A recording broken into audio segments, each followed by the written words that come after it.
Hariom. Knowledge plus channel में हम सभी विद्यार्थियों का स्वागत करते हैं।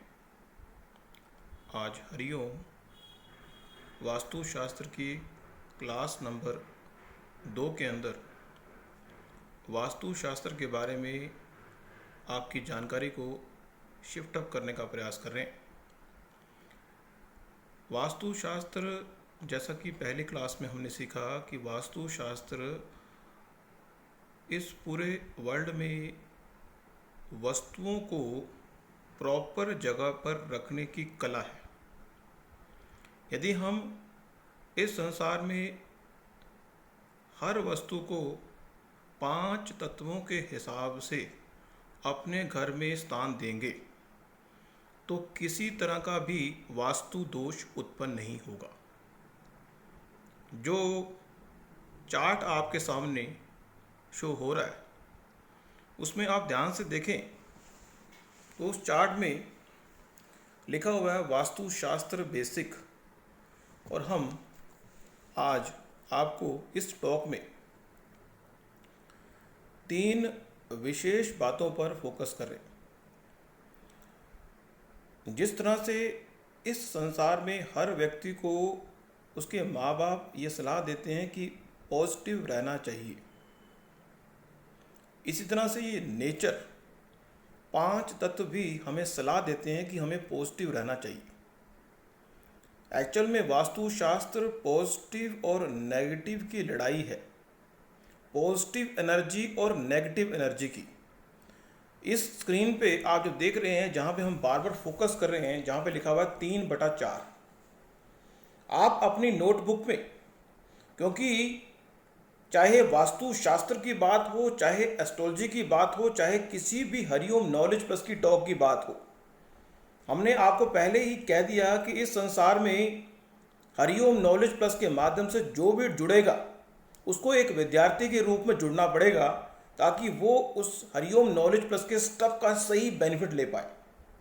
आपको थोड़ा वर्कआउट भी करना पड़ेगा। यदि आप बिल्कुल भी वर्कआउट करने को तैयार नहीं हो तो भी हरिओम नॉलेज प्लस की नॉलेज आपका फायदा करेगी। लेकिन ये है कि वो सी कैटेगरी की लाभ मिलेगा, बी कैटेगरी का लाभ लेना है तो आपको वर्कआउट करना पड़ेगा।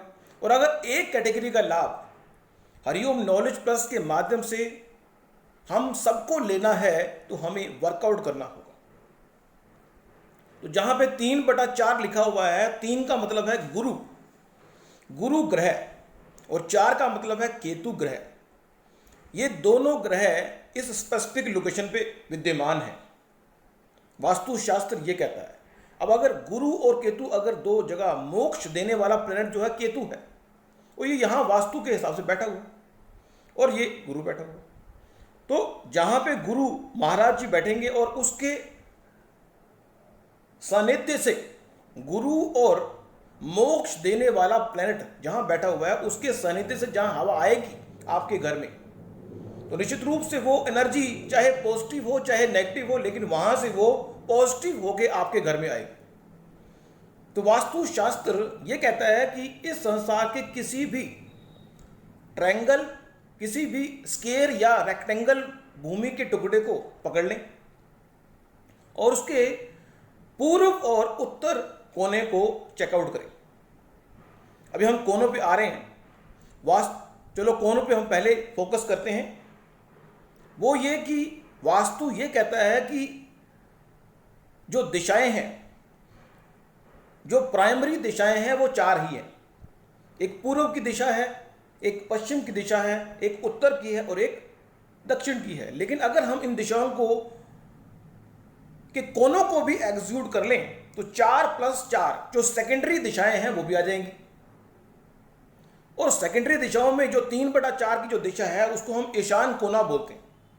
ईशान कोना इतना पावरफुल है कि इस एरिया में यदि आप बैठ के ध्यान लगाते हैं, मेडिटेशन करते हैं, तो निश्चित रूप से भगवान को प्राप्त करने में आपको मदद मिलेगी। इस संसार में जो व्यक्ति भी भगवान को प्राप्त करना चाहता है तो निश्चित रूप से हम आपको सलाह देंगे कि आप 3/4 एरिया में ध्यान लगाएं। पूरे ब्रह्मांड के लोगों को यह बात हम कहना चाहते हैं लेकिन अगर वास्तु के एक्सपर्ट ही ये बात सुन रहे हैं तो उनको तो ये पता ही है। लेकिन जो विद्यार्थी हैं और जिनको पता नहीं है उनके लिए हम, क्योंकि हरिओम नॉलेज प्लस की टॉक जरूरी नहीं है कि विद्यार्थी ही सुने, दूसरा व्यक्ति भी सुन सकता है, कोई भी पूरे वर्ल्ड में सुन सकता है। लेकिन हमारा जो फोकस है विद्यार्थी के पॉइंट से है, सुन कोई भी सकता है। तो 3/4 एरिया एक प्रकार की मैग्नेटिक पावर है, इसमें एक अद्भुत आकर्षण है। यहां पे बैठ के आप मेडिटेशन करेंगे तो निश्चित रूप से आपको आपके अंदर पॉजिटिव एनर्जी का संचार होगा, क्योंकि यहां पे गुरु बैठे हुए हैं और केतु बैठे हुए हैं, और फिर आप पॉजिटिव होंगे। इसीलिए घर में यह प्रयास किया जाता है कि जो ईशान कोना है वहां पे मंदिर बनाया जाए, वहां पे ध्यान लगाया जाए, वहां पे पूजा पाठ की जाए। जिस भी चीज को आप मैग्नेटिक स्थिरता प्रोवाइड करना चाहते हैं वहां पे होनी चाहिए। जिस भी चीज को स्थिरता देनी है आपने, जिस भी चीज को, किसी वस्तु को देनी है, किसी प्राणी को देनी है, जिसको भी आपने स्टेबिलिटी देनी है, तो वो 3/4 एरिया में आती है। नॉर्मली हम मंदिर को यहां पे कंसिडर करते हैं। तो लड़ाई क्या है? पॉजिटिव एनर्जी से नेगेटिव एनर्जी। 3/4 एरिया से पॉजिटिव एनर्जी आती है, और जो 7 नंबर है, ये जो स्थान है ये राहु का है, ये नेगेटिव एनर्जी का है।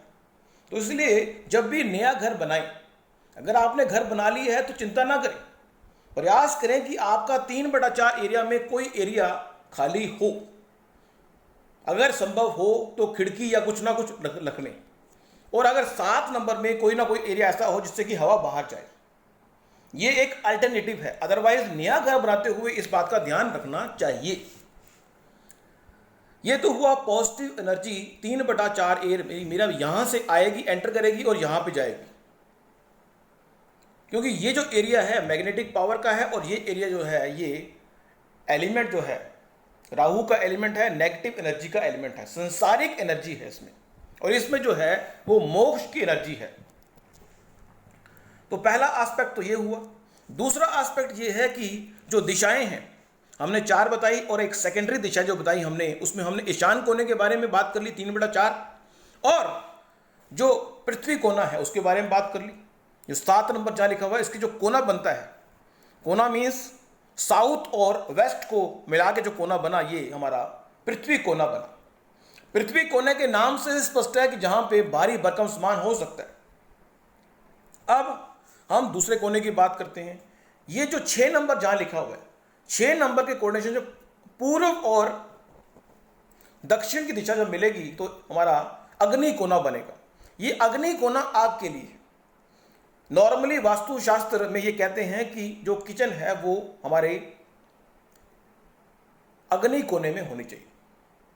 हम आपको ये बता दें कि हरिओम नॉलेज प्लस के माध्यम से जानकारी जो आपको दी जा रही है, वो जानकारी को फॉलो अप करना ना करना आपकी रिस्पॉन्सिबिलिटी है। लेकिन यदि वास्तु के हिसाब से आप घर बनाना चाहते हैं तो ये बातें ध्यान रखने वाली हैं। लेकिन अगर आपका घर बना हुआ है तो घबराएं नहीं, ये बात ध्यान रखें। और इसका अल्टरनेटिव हम आने वाली वर्कशॉप में बताएंगे कि यदि ऐसा नहीं है कि किचन आपका 6 नंबर या 6 एरिया पे नहीं है तो क्या करना चाहिए, वो आने वाली वर्कशॉप में थोड़ा आपको बताएंगे कि उसका अल्टरनेटिव क्या है। लेकिन हम यहाँ पे बेसिक सीख रहे हैं। तो 6 नंबर के बाद जो कोना बनता है वो हमें अग्नि कोना है, अग्नि कोना। और फिर अगर हम देखें ध्यान से तो ये जो 2 नंबर जहां लिखा है ये हमारा वायु कोना है। अग्नि कोने से वायु कोने, जो 2 नंबर है वो एरिया है जो वायु कोने का है, और मेहमान का घर इस कोने में रखा जाता है।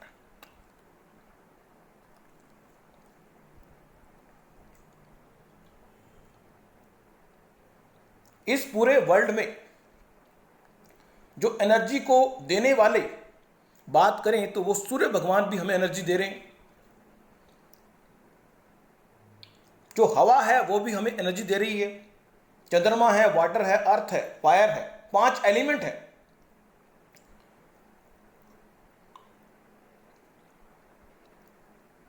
और 8 डायरेक्शन, 5 प्राइमरी डायरेक्शन बताई, और 4 प्राइमरी डायरेक्शन है और 4 ही हमारी सेकेंडरी डायरेक्शन है। और एक डायरेक्शन के बारे में हमने बात की, वो है ब्रह्म स्थान। ये ब्रह्म स्थान है। आपने अक्सर देखा होगा कि जो व्यक्ति दूध का बिजनेस करते हैं या नॉर्मली किसी घर को, पुराने घर को अगर आप देखा हो तो आपने पाया होगा कि बीच में खाली स्थान छोड़ते हैं, उसको बोलते हैं ब्रह्म स्थान। जब भी हम किसी घर को देखते हैं कि घर के बीच में एक जो है ओपन टू स्काई रखा गया है। Open to sky means Brahma का स्थान है, वास्तु दोष ना हो इसलिए ओपन टू स्काई बीच में रखा जाता है। तो ये जीरो को रिप्रेजेंट कर रहा है। फिर भी आज की इस टॉक में हमने जो आपको स्पेसिफाई किया उसको समझें। नेक्स्ट जो क्लास नंबर 3 होगी उसमें कुछ और विशेष जानकारी हम आपको देंगे। Thank you so much for listening and supporting Hariom knowledge plus.